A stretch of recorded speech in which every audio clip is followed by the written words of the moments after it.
Este é o SupraCast, seu podcast de cardiologia do interior de São Paulo para o mundo. Fala pessoal, bom dia, boa tarde, boa noite. Aqui quem fala é Rafael Rocha. Estou aqui com meus grandes amigos Almir Alamino. Fala, Mirzão. Salve, Rafael, beleza? E Marco Antônio. Fala, Marcão, tudo bem? E aí, Rafa, tudo jóia?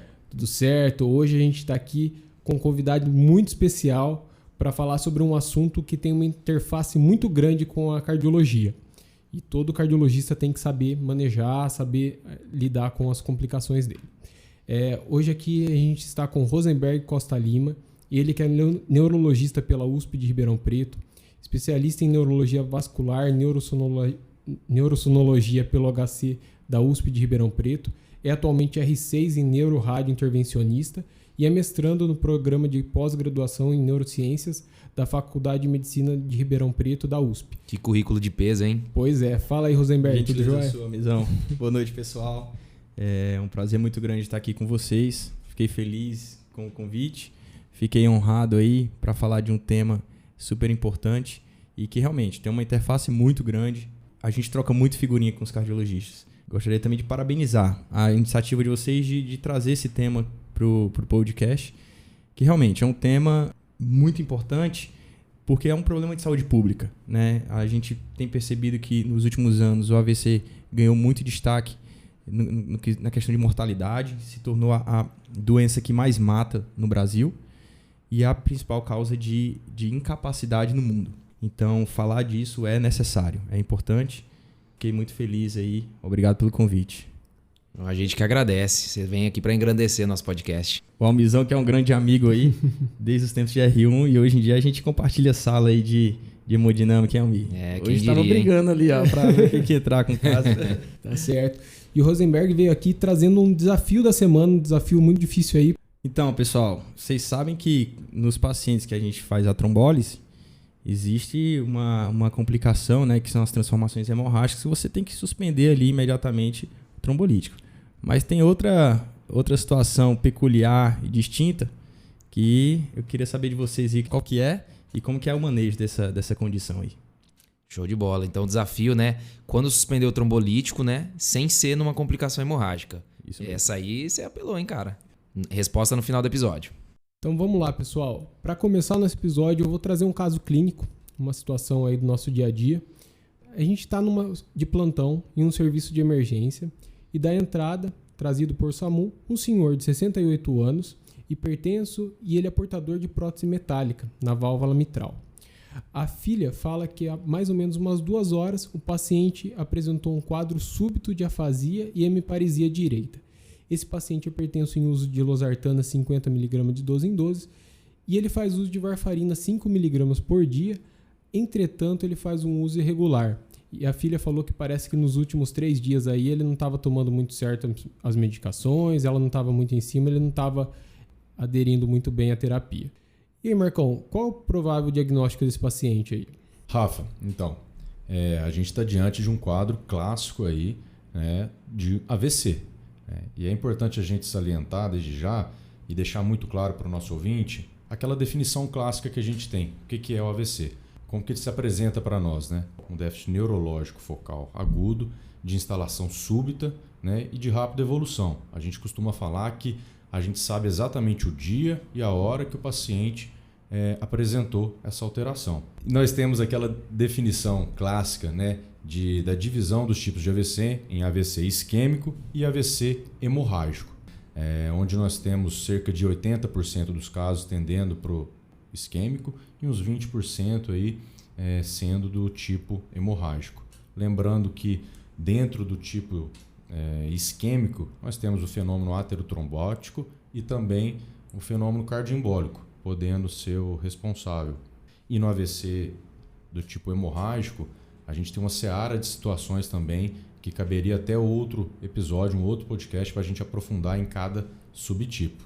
Perfeito. Então, e esse nosso paciente, até o momento, a gente sabe que ele tem esse déficit neurológico focal súbito. Quais seriam os passos iniciais que a gente deve tomar no atendimento desse paciente? Então, a gente está diante de um quadro de um déficit súbito, como o Marcão falou, e a gente tem que abordar esse AVC. A primeira coisa, né, pessoal, como em todo atendimento de urgência e emergência, é a gente garantir, né, a estabilidade hemodinâmica. tá bom? Então, se esse paciente tiver hipotenso, nós vamos ter que estabilizar essa pressão. Se ele tiver muito hipertenso, nós vamos ter que controlar também, a gente vai falar disso mais para frente. Se esse paciente está rebaixado, não tem proteção de via aérea, nós vamos garantir a proteção das vias aéreas, isso é extremamente importante, tá? Mas uma coisa que é primordial no atendimento inicial desse paciente, pessoal, que é a solicitação do destro. Muitas vezes, né, os pacientes chegam com déficit motor e a única coisa que eles precisam para sarar é um pouquinho de glicose na veia, né? É mágico, né? E a gente não pode, né? É inadmissível a gente promover uma trombólise num paciente só por conta de hipoglicemia. Então, o primeiro passo é estabilizar nosso paciente e fazer uma glicemia capilar ali na beira-leito.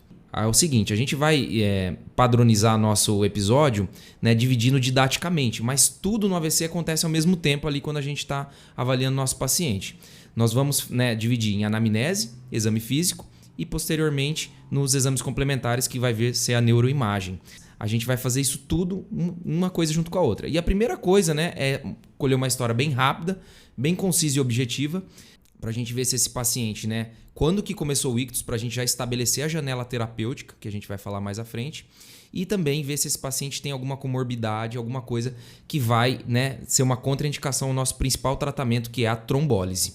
E lembrando que a janela da trombólise no AVC é de 4 horas e meia, pessoal. Então a gente tem que estabelecer exatamente o início dos sintomas. Isso é primordial. Tem alguma exceção a isso, Rosenberg? Então, Almi, quando a gente fala de AVC, exatamente o que você comentou. Tem que ser um atendimento rápido, um atendimento coeso e envolve uma equipe, né? Então, enquanto um vai vai conversando com a família, o outro vai examinando o paciente, o outro vai dando andamento às burocracias de tomografia, enfim. Né? Isso é fundamental porque a gente ganha tempo, né? E o nosso tempo é fundamental no cuidado dos pacientes com AVC, porque a cada minuto que você perde, tanto os neurônios morrem, como também se perde a eficácia do tratamento trombolítico. A partir de 3 horas do início de sintomas, essa taxa de eficácia do trombolítico ela cai quase pela metade, assim, né? Então, assim, é importante, quanto mais rápido você instituir essas terapias, melhor, tá? Então, quando a gente fala de janela, realmente é isso. A janela clássica, até 4 horas e meia. O divisor de águas do tratamento do AVC, ele foi dado ali em 1995. Publicação do estudo NINDES, que validou o uso da alteplase para o tratamento do AVC agudo. Esse estudo, ele colocou como janela 3 horas. E aí, a Sociedade Europeia, em 2018, um pouco antes de 2018, para liberar o alteplase lá na comunidade europeia, eles começaram a fazer estudos para tentar estender essa janela. Fizeram 2 estudos, ECAS 1 e ECAS 2, para tentar estender para 6 horas, só que eles falharam. E eles publicaram o ECAS 3, que estendeu essa janela para 4 horas e meia. Então, a nossa janela convencional hoje em dia, 4 horas e meia do início dos sintomas. Alguns pacientes, a gente pode estender essa janela, né? E esses pacientes, foi publicado em 2019 um estudo, o Extend Trial, que ele randomizou os pacientes até 9 horas do início dos sintomas, e esses pacientes eles eram randomizados em um grupo para tratamento clínico e um grupo para trombólise, né, guiados por neuroimagem avançada. E essa neuroimagem avançada seria a CT perfusão, né, a tomografia com perfusão, ou a ressonância com difusão. Então, foi visto que esses pacientes tinham um melhor desfecho funcional, né? E no grupo tratamento. Então, assim, as janelas para trombólise pode ser estendida em casos específicos, em casos selecionados, guiados por neuroimagem avançada. O que eu queria comentar com vocês também, existe um estudo brasileiro, na verdade multicêntrico, que o Brasil faz parte, inclusive aqui o HC de Ribeirão, que é o Extend IV, né? Que é um estudo que está tentando validar o uso da tenectaplase em pacientes entre 4 horas e meia e 12 horas do início dos sintomas que não têm oclusão proximal. Logo, eles não são candidatos a terapias endovasculares, né? Então, assim, existe essa também ideia de estender mais essa janela também. Quando sair esse trial, você volta aqui para contar pra gente, tá bom? Será um prazer. Que legal, hein? Bom, uma vez que a gente, então, estabeleceu, né, que tempo é cérebro, a gente tem que sair correndo, né, modo de dizer, mas é literalmente isso, né? Fazendo ali a anamnese, a gente vai para as contraindicações, né? É importantíssimo a gente abordar isso porque vai ser o que vai definir o nosso tratamento. Isso é interessante a gente ressaltar porque Em relação às contraindicações, a gente não deve tentar decorá-las. A gente sabe que é um momento ali de muito nervosismo, o pessoal está numa correria danada, então a gente tem que realmente checar um por uma as contraindicações do nosso paciente, ali no beira-leito, ali de forma a gente não deixar passar nada, tá certo? Faz novamente interface aqui com a cardiologia, suspeita de endocardite é uma contraindicação a gente iniciar a trombólise, suspeita de dissecção aórtica aguda. Então, ressaltar a importância do exame físico. Às vezes a gente pode detectar um sopro no paciente que pode ser indicativo, né, dessas doenças. A gente tem que estar atento à história passada, se ele já teve alguma hemorragia cerebral, se ele tem alguma malformação arteriovenosa, se ele já teve algum TCE grave, recente, ou até mesmo um AVC nos últimos 3 meses. E a gente tem que estar sempre atento às medicações que esse nosso paciente faz uso, em especial os anticoagulantes, né? Sejam eles os DOACs ou a varfarina, tá? Porque vai ser de extrema relevância a gente saber até o nível de plaquetas e também o TP desse nosso paciente.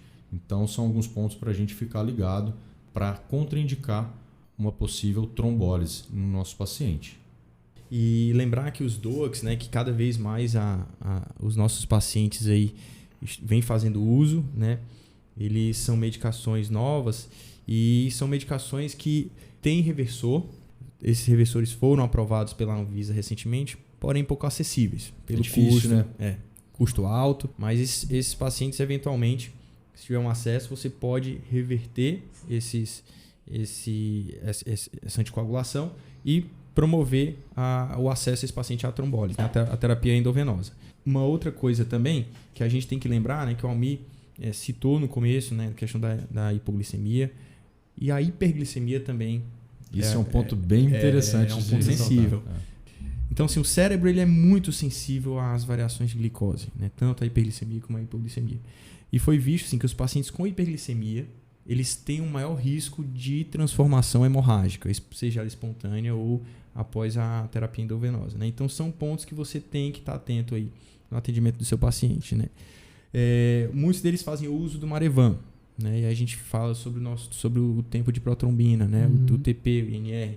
Com certeza, inclusive é o nosso caso, né? Sim, inclusive é o nosso caso de paciente que fazia uso, ou deveria, né? Uso mais ou menos. Então, assim, um TP acima de 1.7 é uma contraindicação também a fazer a terapia endovenosa. Às vezes você não tem acesso a um exame rápido.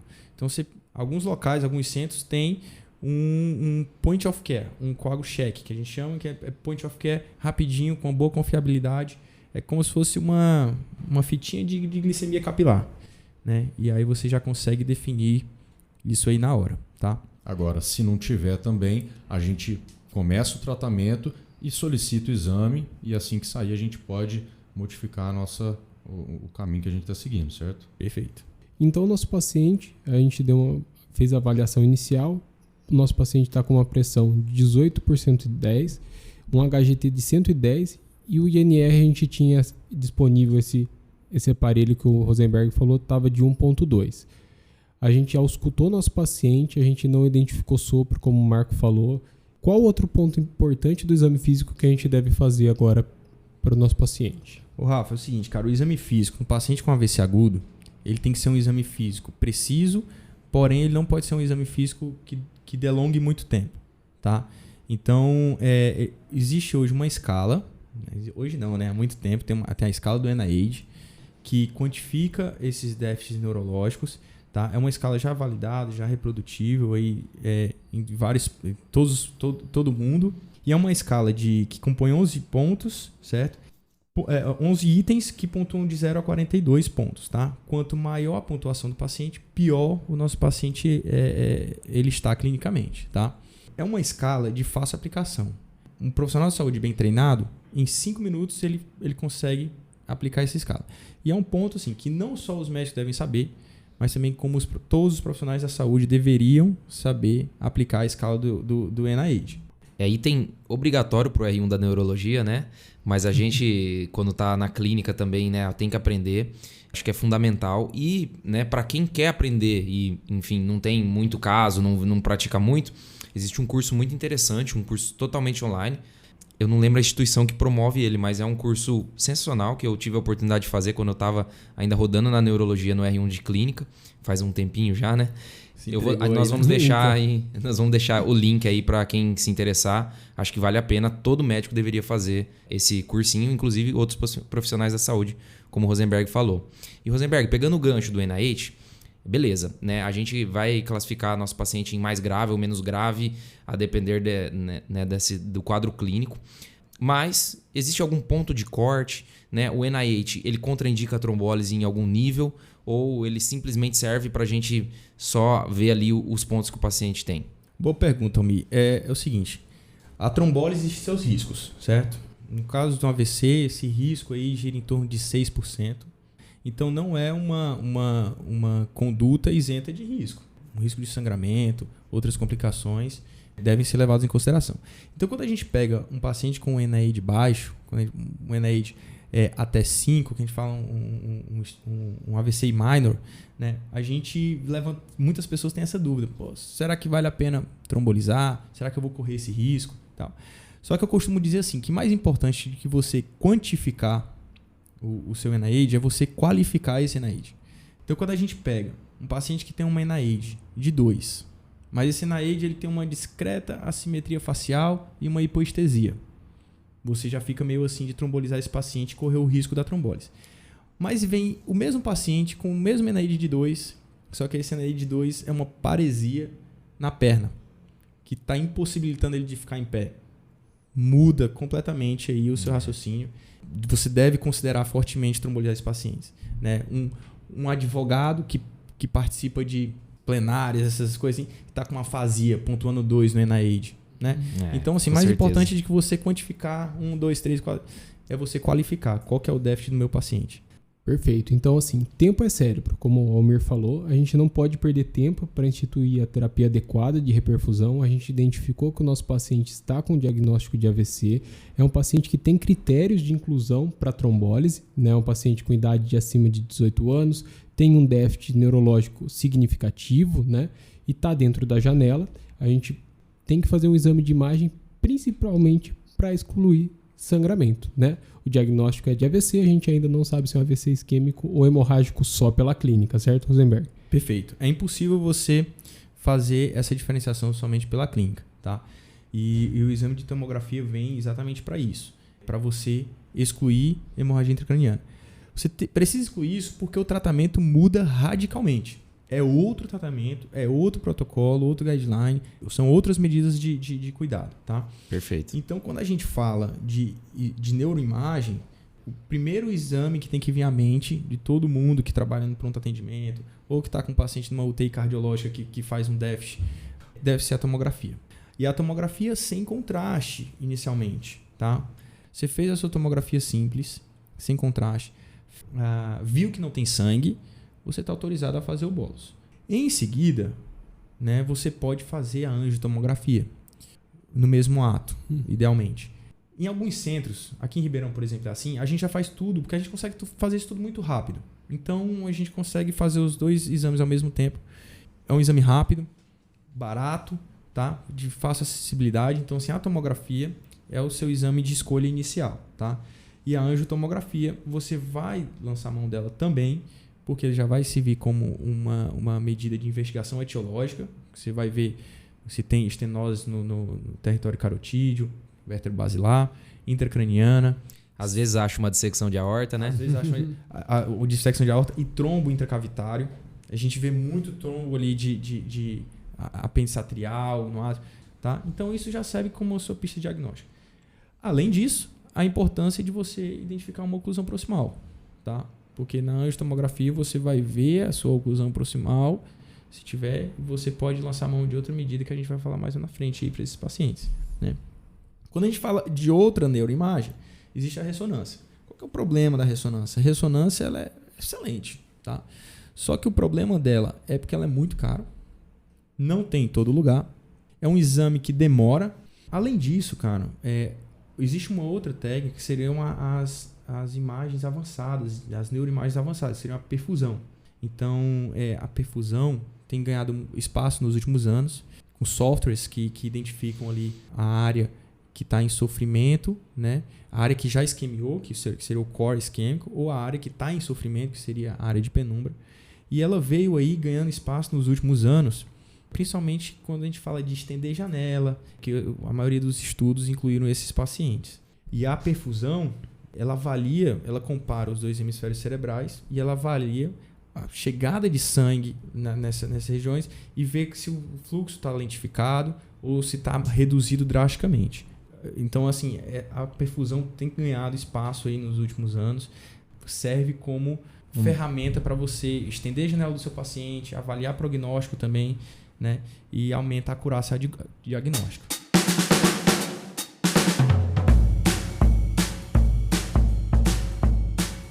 Bom, e agora só para a gente sistematizar para o nosso ouvinte, né? Para a gente tentar organizar a ideia aqui.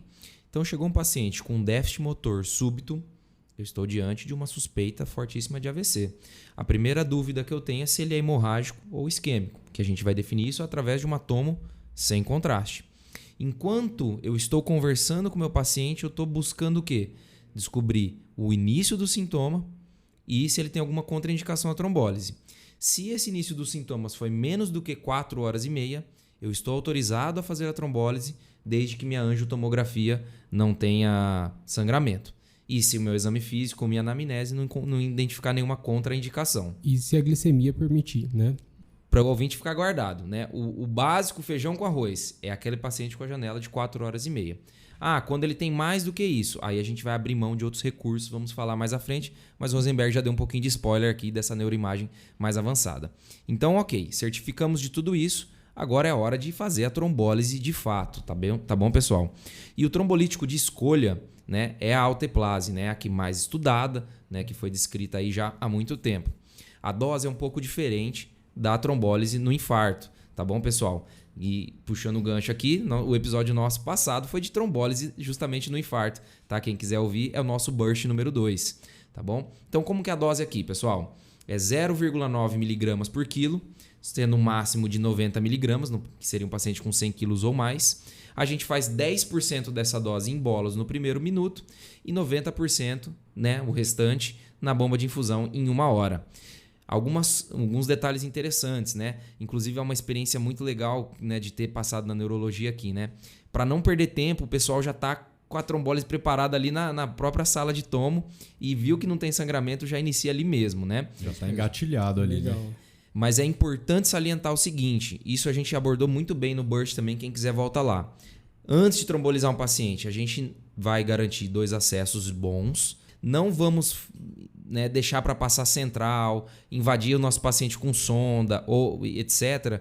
na hora que está trombolizando. Então, se for para fazer alguma coisa, faça antes ou espere o trombolítico passar. E uma coisa essencial é controlar a pressão, porque o risco que o Rosenberg falou maior é de transformação hemorrágica, que é o que a gente não quer. Então, uma pressão acima de 185 por 110, ela é proibitiva para iniciar a trombólise.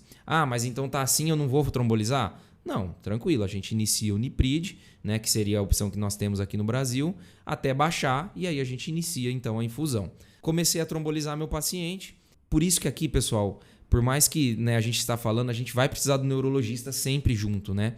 Por quê? Porque a gente vai ficar vendo sinais vitais desse paciente e calculando o NIH de 15 em 15 minutos. Isso é essencial, tanto para ver se a trombólise está funcionando ou se esse paciente está piorando e aí pode ser uma transformação hemorrágica. E aí eu até pergunto pro Rosenberg, faz de 15 em 15 mesmo, dá um miguezinho, como é que é? Sabe como é, né, Almir? Residência, todo mundo é sobrecarregado, né? já houveram vezes a gente trombolizar 2 ao mesmo tempo, então chama aquele interno. Chama aquele interno, assim, a primeira vez você observa, mas depois você vai fazendo. Mas brincadeiras à parte, a gente tenta. A gente tenta, assim, porque é importante você estar perto do seu paciente, estar colado nele ali durante a trombólise. E precisa ser rápido. Você falou ali do tempo, né? Que precisa ser, quanto mais rápido faz a tomografia, não tem sangue, já tromboliza. E isso é tão verdade que a gente costuma brincar aqui no HC, a gente faz um campeonato interno. Qual que é o menor tempo porta-agulha, né? Então, assim, a gente fica fazendo essa competição entre nós da neurologia, meio que como um incentivo aí pra gente sempre buscar melhorar. Bom, e aí, lembrando, né?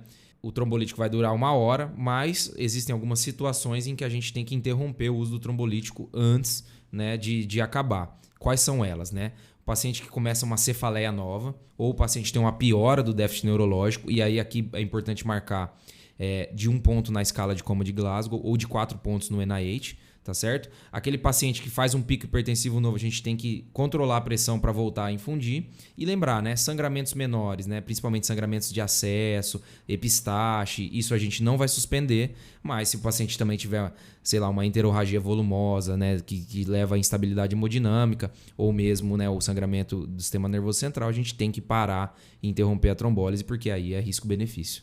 Beleza? Isso é fundamental.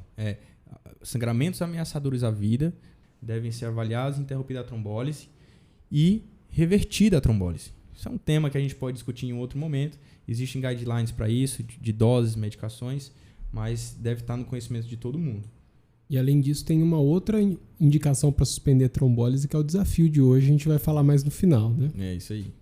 Então, beleza. Então, a gente trombolizou nosso paciente e o nosso paciente melhorou bastante do déficit. A gente manteve ele monitorizado. Nisso, o SAMU chega e traz outra paciente para a gente no nosso plantão. Ele traz uma senhora de 76 anos, diabética, hipertensa, dislipidêmica, teve um infarto há 5 anos atrás. O acompanhante fala que ela foi dormir bem, ela estava sintomática, não estava sentindo nada e por volta das 21 horas foi quando ela foi deitar. Às 6 horas essa paciente acorda com uma hemiplegia à esquerda. E agora? Então a gente teve uma paciente com um déficit neurológico súbito também, mas que chegou com 9 horas de evolução, mais de 9 horas de evolução. A gente tem alguma coisa para fazer nessa situação? Bom, Rafa, a gente está numa situação um pouco mais complicada aqui. Lembrando, primeira coisa, vamos fazer um destro dessa paciente e descartar aí, né, um stroke mimics, né? É assim que vocês chamam, né? É isso, hein? Gastou aí. Bom, vamos fazer toda aquela abordagem, verificar as contraindicações de trombólise, examinar, colher uma história rápida. Não dá para falar que ela tem 9 horas de evolução, né, esse AVC. Na verdade, ela foi vista bem a última vez às 21 horas e acordou com AVC às 6. A gente não sabe se ela teve AVC às 4 da manhã, às 5 da manhã. E aí eu jogo a bomba pro Rosenberg, né? E aí, o que a gente faz com essa paciente que acorda com AVC? Cara, esses são os casos mais desafiadores, né? Aí a gente está na frente do famigerado wake-up stroke. Ou aquele AVC com início indeterminado. Curiosamente, assim como os infartos, os pacientes que acordam com déficit, a grande maioria foi observado que eles têm o déficit logo próximo ao acordar. Lembro de fato, mas a gente não tem como garantir isso, né? É uma coisa observacional. Então, nesses casos, a gente vai tentar encaixar esse nosso paciente em alguma terapia, certo? De trombólise, guiados por imagem avançada até 9 horas. Só que aqui a gente já está com o paciente ali um pouco mais de 9 horas, talvez, um pouco mais, a gente não tem essa certeza. Existe um método que a gente consegue aproximar, ter uma estimativa sobre o início dos sintomas, que seria a ressonância, e aí a ressonância tem um papel fundamental. Quando a gente faz a difusão, a gente faz o flare, a gente observa um mismatch flare-difusão, né? E foi publicado um estudo que observou que esse mismatch fala a favor de que o dano tecidual está ocorrendo a menos de 4 horas e meia. Então, isso te ajuda a tomar decisões, né? Então, só para ficar claro para o nosso ouvinte, né, o que o Rosenberg está falando aqui, é o seguinte, né? Existem 2 métodos, né, 2 softwares, vamos dizer assim, né, 2 configurações da ressonância, que é a difusão e o flare, né? A difusão, ela se altera rapidamente quando o paciente ali acabou de fechar o vaso, né, começa a alterar a difusão. Já o flare, ele precisa de um tempo maior. Perfeito. Então, quando você pega um e soma e subtrai do outro, né, se você tem uma diferença muito grande, quer dizer, alterou muito a difusão, mas pouco flare, parece que esse AVC foi recente. Já quando você tem alteração dos 2, provavelmente esse AVC foi um pouco mais tardio. Então, com isso a gente consegue estimar de uma maneira um pouco, não pelos sintomas, mas sim pelas características da imagem, né? Se esse paciente ainda tem massa cerebral para recuperar com uma reperfusão por trombólise, né? Perfeito. Então, assim, até uma dúvida. Tratando-se do wake-up stroke, a gente, então, para tomar essa decisão, precisa da ressonância. A neuroimagem única que a gente vai poder utilizar vai ser a ressonância. não é isso? Na verdade, não. A tomografia com perfusão também consegue te ajudar. Bacana. Porque você consegue ver, pela tomografia com perfusão, você consegue ver a área que já sofreu a isquemia e a área que está sofrendo isquemia. Se a gente observa uma diferença grande entre essas duas, quer dizer que tem muito tecido para você salvar.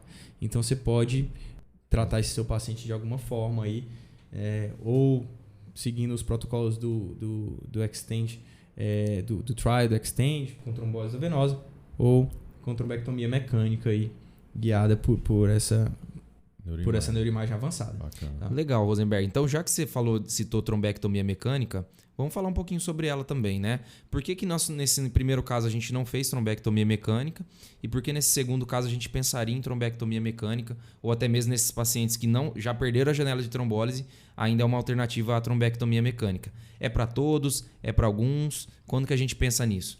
Fazer trombólise, uma trombólise prévia contraindica fazer trombectomia mecânica? Vamos por partes, voltando aqui ao que o Almir falou. O nosso primeiro paciente, a gente não levou ele na trombectomia mecânica porque a gente não viu a oclusão proximal e porque ele melhorou drasticamente dos déficits, né?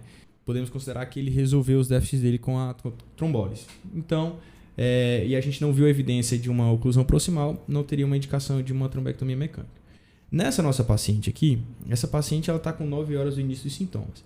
Estou considerando aqui que a gente fez uma angiotomografia na admissão e essa angiotomografia mostrou que ela tem uma oclusão proximal. O que a gente chama de oclusão proximal? Oclusão carotídea, oclusão de segmento M1, oclusão de basilar e oclusão de segmento M2, artéria cerebral média dominante ali, né? Hoje em dia a gente está estendendo isso aí, mas... Estão ficando corajosos. Mas basicamente são essas que a gente chama de oclusão proximal. Então a gente considerando que essa nossa paciente chegou com mais de 9 horas do início dos sintomas, e a gente vendo na angiotomografia que ela tem uma oclusão proximal, a gente pode e deve indicar uma trombectomia mecânica para esse paciente, tá? Paciente hemiplégica, déficit grave, né? Então, a trombectomia mecânica, hoje em dia, é uma das terapias com menor NNT do mundo, né? Ganha, inclusive, da angioplastia no infarto, hein? Ganha. Cara, ganha da desfibrilação na FV. É muita coisa. Caramba. É um NNT em torno de 2,6, 3. Você trata 3 para reduzir incapacidade em 1, né? Então, é uma terapia que de 2015 para cá, que quando foram publicados os estudos pivotais ali, foi um divisor de águas no cuidado do paciente com AVC. E hoje, indicação 1A. Você não oferecer uma trombectomia para o seu paciente que tem uma oclusão proximal e está dentro de 24 horas, indicação 1A. Tá? Pacientes que chegavam com um NIH maior ou igual a 6, dentro de 6 horas do início dos sintomas, e com aspects maior ou igual a 6, eles tinham um melhor desfecho funcional nos pacientes que eram submetidos à trombectomia mecânica, né? Isso aí mudou muito o cuidado dos nossos pacientes com AVC. E mais recente, de 2018 para cá, foram publicados outros 2 estudos, o DEFUSE 3 e o DOWN. Tá? Então, esses 2 estudos estenderam a janela até 24 horas e também mostraram um melhor desfecho em relação à incapacidade desses nossos pacientes. Tá? Essa hora é que você liga para o neurointervencionista, né, e troca uma ideia com ele, né? Perfeito. Porque são muitos critérios e aí é difícil de todo mundo guardar todos, Exatamente. Inclusive de imagem, né? Exatamente. Bom, então assim, e o que eu tinha comentado antes, talvez o público não esteja familiarizado, né, com a escala do Aspects. A escala do Aspects é uma escala tomográfica, tá, de imagem, que ela avalia 10 pontos no território da circulação da artéria cerebral média. Tá? Então, são ali a níveis dos núcleos da base e um corte acima. Cada área dessa ela é avaliada e se houver sinais de isquemia precoce, que seria um edema, perda da diferenciação, o paciente perde um ponto a cada área né? Então, quanto mais pontos ele tiver, melhor, né? Um Aspect 10 é uma tomografia 10, né? Mas isso aí também nos serve para guiar nossa terapia, mas hoje em dia, de novo, com relação à trombectomia mecânica, a gente está sendo cada vez mais agressivo e mesmo com os aspectos mais baixos, tá? Show de bola. E respondendo aqui a pergunta do Rafa, né, que falou sobre o paciente que fez a trombólise, ele contraindica a trombectomia, né? A gente comentou naquelas contraindicações sobre punção arteriais, punções e tudo, mas não contraindica. Pelo contrário, né? Se o paciente tem uma oclusão proximal, ele chegou dentro da janela para a trombólise, ele deve ser trombolizado. Não, os estudos atualmente ainda não conseguiram ver se não conseguiram definir se os pacientes devem não fazer a trombólise e ir direto para a trombectomia. Não houve diferença, assim, tá? Então, a prática hoje ainda é: o paciente chegou dentro de 14 meia, trombólise, trombectomia em seguida. O que não pode acontecer? A sua trombólise não deve atrasar a sua trombectomia. Então, você ficar esperando a terminar a infusão contínua, esperando tudo para levar para a trombectomia, isso não pode acontecer, tá? Então, para ficar claro para os ouvintes aqui, né? Trombólise e trombectomia são métodos complementares e a gente vai indicar sempre a trombólise naquela janela de 4 horas e meia e a trombectomia até 6 horas, mas podendo estender até 24 horas, a depender do neuroradiologista e do neurologista. Perfeito, exatamente. Beleza, então os nossos pacientes foram manejados e os cuidados pós-trombólise, pós-intervenção. A gente deve encaminhar esse paciente para leito de UTI, para leito de enfermaria. Qual o melhor destino para esse paciente, Rosenberg? Rafa, o melhor destino para esse paciente, inclusive com guideline, indicação 1A, é uma unidade de AVC. Tá? Uma unidade preparada com uma equipe multiprofissional, com neurologistas treinados no cuidado dos pacientes com AVC, né? Então, muda a mortalidade. E aqui, pessoal, é importante esse gancho, né, para falar da importância da equipe multidisciplinar. O Supracast tem muitos ouvintes enfermeiros, fisioterapeutas, né, e a gente tem o maior orgulho disso. Aqui é fundamental uma enfermagem preparada para lidar com pacientes com AVC, fisioterapeuta, fonoaudiólogo, todos esses com treinamento em pacientes com AVC, porque é uma particularidade à parte, né? Esses pacientes precisam de um cuidado diferenciado, e então é fundamental a equipe multi, e só o cuidado médico não é suficiente nesses casos para esse paciente ter uma independência no cuidado, né, Rosenberg? E Almi, cara, você não sabe quanto diferença que faz, cara. Ter um fisioterapeuta treinado ali na reabilitação, cuida da parte ventilatória dele. Você tem um fonoaudiólogo que cuida da questão da disfagia dele e ajuda ele a impedir a broncoaspiração. Você tem um enfermeiro treinado no cuidado com o paciente com AVC. Cara, não é à toa que muda a mortalidade. Não só muda funcionalidade, é mortalidade, né? Então, parabéns a toda a equipe aí multiprofissional, né? E a gente encoraja vocês aí a trabalharem nas unidades de AVC. A gente precisa de vocês, hein? E lá na unidade de AVC, depois que passou esse quadro hiperagudo, né, a gente vai ter que investigar a etiologia desse AVC, né? Aqui no Hospital das Clínicas, como que a gente faz essa investigação? A gente tem um protocolo que a gente segue? Quais exames complementares são fundamentais nessa investigação? Perfeito. Muito boa pergunta. É o seguinte, a nossa investigação ela já começou lá quando o paciente chegou, que a gente fez a angiotomografia, né? Quando ele chegou, a gente já viu a questão sobre estenose carotídeas, ateromatose intracraniana, né, que a gente comentou lá no início. Mas esse paciente, ele também precisa ser investigado, e aí que entra, mais uma vez, e de forma muito importante, o cardiologista, né? Precisa ser feito um ecocardiograma. O paciente que tem um AVC, ele é um exame básico. Ele não pode sair do hospital sem fazer um ecocardiograma. Porque no ecocardiograma você identifica uma cinesia apical com trombo, identifica um trombo no apêndice atrial. Isso muda a sua conduta. Isso já define sua etiologia. Você vê um paciente com uma miocardiopatia grave, com uma fração de ejeção muito reduzida, que também muda a sua conduta. Esse paciente ele não pode sair do hospital sem um eletrocardiograma. Ele tem que ter um eletrocardiograma. Você identifica uma AFA ou uma outra taquiarritmia que vai te direcionar no tratamento. Além disso, tem outros exames laboratoriais, né? Uma hemoglobina glicada, um perfil glicêmico desse paciente, né? Um perfil lipídico desse paciente, uma monitorização de pressão arterial. Então, isso tudo são exames básicos. Idealmente, se você conseguir fazer um Holter, às vezes é difícil esse acesso, mas se você conseguir, legal, tudo. Ou não, você vai fazer essa investigação posteriormente. Mas a investigação também ela é muito individualizada, tá? Então, se você tem um paciente jovem, muda alguns exames, você acrescenta outros exames. Né? Se tem um paciente que tem uma doença familiar, você muda a sua investigação. Se você tem um paciente com trombose em outras regiões, você muda. Então, assim, basicamente, o paciente tem que, no hospital, durante a internação, ter um exame de estudo de vaso, seja ele angiotomografia ou Doppler de carótidas e artérias vertebrais, um estudo cardiológico com um eletrocardiograma e um ecodopplercardiograma transtorácico, basicamente.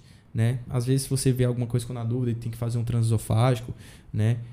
E exames laboratoriais, perfil glicêmico, perfil lipídico, função tiroidiana é importante. Às vezes, um paciente com hipertiroidismo faz uma FA paroxística. Sorologias seriam... Sorologias, como a sorologia para sífilis, tá? É importante. Nos pacientes jovens, outras sorologias também. Né? Então, existe esse pacote básico, mas vai ser individualizado basicamente a partir da sua suspeita clínica, da idade do nosso paciente, nosso perfil do nosso paciente. Tá? Também lembrar da doença de Chagas, né? Sim. Sorologia para Chagas é importante também. Muito bem lembrado. Uma doença altamente arritmogênica, né? Sem dúvida, e trombogênica também. E falando sobre isso, né? Quando a gente deve retomar a anticoagulação para aquele paciente que tem indicação? Então, paciente que teve um fenômeno cardioembólico, que precisa anticoagular, quando que a gente deve iniciar ou retomar, no caso do nosso primeiro paciente lá, a anticoagulação? E essa é uma pergunta difícil de responder às vezes, né? Sempre há debate, né? Então, sempre o nosso paciente tem um risco de sangrar, nosso paciente tem um risco de recorrer a AVC. Geralmente o cardio quer voltar à anticoagulação, né? E o neuro quer segurar, Quer né? segurar um pouquinho. Mas assim, cara, às vezes tem coisa que assusta a gente, sabe? Aquele nosso primeiro paciente lá tem uma válvula metálica. Esse cara fica sem anticoagulação, ele vai AVCizar de novo. Né? Baseado em opinião de especialista, tá? Então, os pacientes que têm uma IT e ele tem indicação de anticoagular, você pode retomar a anticoagulação ali depois de um dia.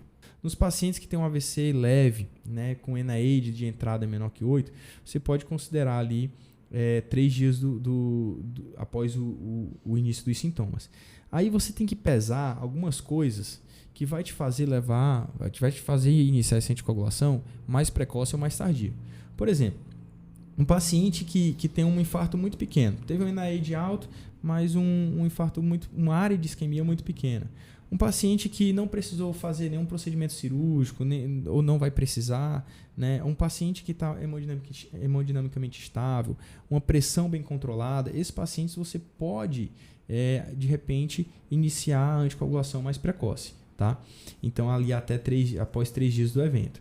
Os pacientes com NAID mais moderado, com AVC mais moderado, com NAID entre 8 e 15, você também pesa esses fatores de risco, né? Pesar a questão da área isquêmica, né? do risco de transformação hemorrágica, do controle pressórico, né? Pesar também a necessidade da anticoagulação. É o que? É uma válvula mitral, né? uma FA com estenose, é uma prótese, então é uma trombofilia, é um trombo intracavitário que esse paciente tem. Você tem que pesar tudo isso aí que vai te levar. Então, assim, tá vendo? Não existe um negócio engessado. Não tem uma receita de bolo, né? Receita de bolo, é quase que uma balança onde a gente vê, né? Quanto maior a área de AVC, maior o risco de transformação hemorrágica. Quanto maior o risco de um evento trombótico, né, pacientes, né, com trombo intracavitário, prótese mecânica, SAF, entre outras, maior o risco trombótico, e aí a gente vai ter que pesar. Né? Conversar entre cardio e neuro, acho que esse bate-bola é muito importante, mas essa tabelinha, a gente pode também colocar essa imagem nas notas do episódio para o pessoal avaliar, que é bem interessante. Podemos, sim. E naqueles pacientes com AVC muito grave, geralmente você tende a esperar um pouco mais, tá? Porque é uma área isquêmica grande. Geralmente esses pacientes vão sangrar mais, mas de novo, pesar o risco-benefício. E aí, mais recentemente, cara, veio uma publicação que é o Elan Trial, que eles buscaram aí encurtar esse tempo aí de retorno ou início de anticoagulação. Foi avaliado com os anticoagulantes orais diretos, né, os DOACs, e aqueles AVCs, o IT, o AVC minor, né, aqueles AVCs moderados até dentro de 48 horas. Né? Ou aqueles AVCs mais graves, ali em torno de 6 a 7 dias do início dos sintomas. Foi precoce. Os caras foram corajosos. Então, assim, ainda tem muita crítica com relação a isso, mas a gente já tem começado a usar isso aqui também. Sempre lembrando ali do que está fazendo a gente iniciar a anticoagulação desse paciente. Né? Show de Excelente. bola. E aproveitando também, Rosenberg, lá no início, né, do nosso caso clínico, a gente fez aquela tomografia para identificar sangramento ou não, né? E aí eu queria aproveitar e perguntar, a gente precisa estar fazendo tomografia de controle para esse nosso paciente? Quanto que a gente faz uma nova tomografia? Se a gente faz antes da alta, espera 48 horas, como é que é isso? Isso aí é um tema que as equipes brincam que a neuro faz tomoterapia, né? A gente gosta de uma tomografia, hein, cara? Mas vou te falar, o exame físico neurológico é um exame físico muito apurado e consegue ajudar muita coisa, mas um exame de imagem também contribui muito, né? A gente não tem um eletro ali que facinho a gente faz tudo, vai ter que ser a tomografia mesmo. Idealmente depois de 24 horas. Depois de 24 horas do início dos seus sintomas, mesmo que você tenha trombolizado ou não trombolizado, você ou feito trombectomia ou não feito trombectomia, você tem que é uma boa prática você fazer uma tomografia para você avaliar se teve uma melhor definição da área isquêmica, avaliar se houve transformação hemorrágica, tá? E também tem situações que você vai repetir imediatamente essa sua tomografia, antes das 24 horas. Naquelas situações em que a gente fez a trombólise e o paciente piorou, um ponto na escala de Glasgow, piorou 4 pontos na NIH, você vai levar ele para tomografia imediatamente. O paciente que apresentou uma crise convulsiva durante a infusão do trombolítico, inexplicada, vai ter que levar na tomografia, né? Aquele paciente que ficou agitado, qualquer piora neurológica dentro das 24 horas, você vai ter que repetir a sua tomografia, tá? E por último, né, finalizando, dos cuidados do nosso paciente, antes dele ir embora, né, e já no início da internação, a gente vai também tratar a causa que ele fez. A gente fez a fibrinólise, a gente fez a trombectomia, mas a gente quer evitar recidivas de AVC. Então, nesses casos, se o paciente tem indicação de anticoagulação e o AVC foi, né, provavelmente cardioembólico, a gente vai anticoagular. A gente já falou o tempo para voltar ao anticoagulante. Mas se esse AVC foi aterotrombótico, a gente tem indicação de terapia antiagregante, né? Seja com AS, seja com clopidogrel, iniciar uma estatina. E aí tem algumas particularidades. É um pouco diferente da doença coronariana, né? Que a gente usa uma dose de AS um pouco menor. Como é que é essa dose aí no paciente pós-AVC?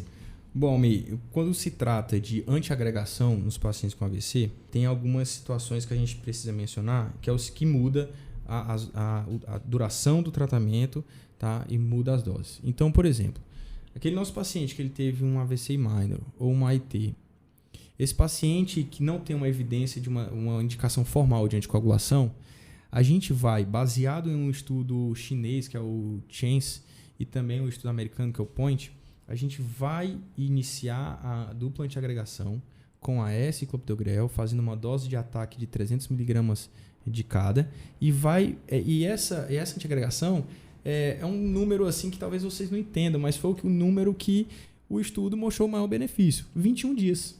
Então assim, né, não é... aceita, cara. Como assim, foi não estudado, são né? 3 semanas, não são 20 dias, são 21 dias, tá?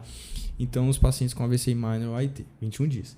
Nos pacientes em que tem uma evidência de uma doença arterial intracraniana, esses pacientes eles vão fazer a dupla antiagregação no protocolo do estudo SEMPRES, né, que ele usou a dose de 300 mg de AS e 75 de clopidogrel por 90 dias. Então, tá vendo que já mudou o tempo, tá?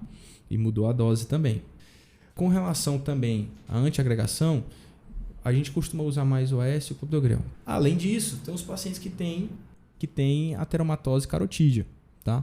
Nesses pacientes que foram submetidos à angioplastia de carótida ou angioplastia intracraniana, tá? Esses pacientes a gente costuma, aqui já mais do ponto de vista da neuroradiologia intervencionista, a gente costuma deixar esses pacientes com AS 300 mg e junto com o clopidogrel durante 6 meses, pelo menos.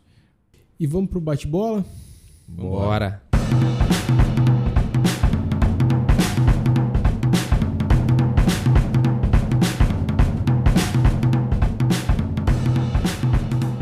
Vamos lá. Marcão, definição de AVC. Então, é um déficit neurológico focal e agudo.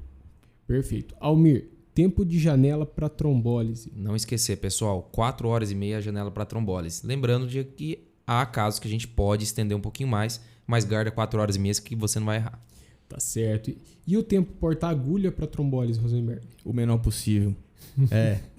Menos que 60 minutos, mas você não vai ficar cruzando os braços e dizer que está dentro do tempo ali. Eu ainda tenho 45 minutos para fazer minha trombose. Tá o menor certo. possível, mas menos que 60 minutos. Isso aí. E os critérios de inclusão para trombólise, Marco? Então vamos lá. Pacientes maiores de 18 anos com um déficit neurológico incapacitante e que não tenham nenhuma contraindicação à trombólise e que estejam dentro daquela janela das 4h30. Perfeito. Almir, quais exames são obrigatórios fazer antes de trombolizar? Primeiro, pessoal, nunca esquecer do destro, né? Não vamos trombolizar um paciente com stroke mimics. Uma tomografia e se esse paciente usa anticoagulante, a gente tem que solicitar o tempo de protrombina. Perfeito. E quando a gente deve pensar em fazer uma trombectomia mecânica, Rosenberg? Sempre você deve ter essa carta na manga, tá? Então, assim, os pacientes com oclusão proximal, lembrando, oclusão de carótida, segmento M1, M2 dominante, artéria basilar, tá? Sempre esse paciente que tenha um NIH maior ou igual a 6, que tenha uma escala de aspects na tomografia maior ou igual a 6 e, classicamente, aqueles que estão dentro de 6 horas do início dos sintomas ou 8 horas, baseado no estudo Resilient, um estudo brasileiro, ou pacientes que estão até 24 horas guiados por imagem avançada. Então vamos à resposta do desafio. O desafio nosso, né? Qual é aquela situação que a gente deve parar a trombólise que não um sangramento maior? E aí, Rosenberg, qual que é essa resposta aí? Então, Rafa, essa é uma situação curiosa, não sei se vocês já tiveram a oportunidade de se deparar com isso, mas assusta também, cara.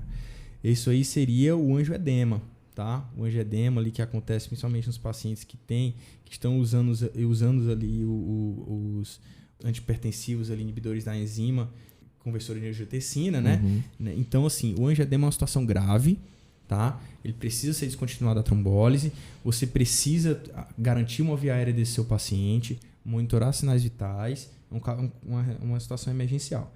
Caraca. Show de bola, hein? Essa aí você tirou da cartola, hein, cara? Pessoal, primeiramente, né, agradecer ao Rosenberg, meu amigo aí, companheiro da residência de clínica. Um prazer enorme estar aqui discutindo AVC com você. Aprendi muito hoje no episódio. Agradecer aos nossos ouvintes também. Passamos já de 1.800 reproduções no Spotify, pessoal. E só agradecer mesmo a todos aí, o Rafa, o Marco. O episódio foi show de bola, viu? Foi show de bola. Eu aprendi demais. Agradecer ao Rosenberg. Foi show de bola o episódio. Sensacional. Muito aprendizado. Valeu demais, viu, Rosenberg? Muito obrigado mesmo.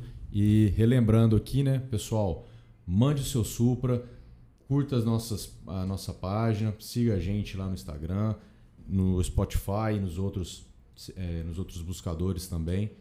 E isso aí, valeu demais. E eu vou fazer uma expansão do Mande Seu Supra e vou pedir pro Rosenberg, quando ele for tratar um AVC, fazer uma trombectomia, marcar também o SupraCast. Opa, aí, mande seu Supra ou a sua trombectomia mecânica. Perfeito. Então, assim, rapaziada, prazer enorme estar aqui com vocês. Muito obrigado pelo convite. Espero aí, de repente, vir outras vezes, que tem muita coisa. Com certeza. Neuro e cardio. Obrigado pelo convite mais uma vez. Queria mandar um abraço aí para todo mundo que faz a diferença lá na unidade AVC, daqui do HC de Ribeirão. Né? É um prazer trabalhar com esse pessoal. Para a minha equipe da neuroradiologia intervencionista também, que a gente faz um trabalho duro aí. Eu vejo que a gente muda o destino de muita gente. Tá? Um grande abraço a todos. Muito obrigado.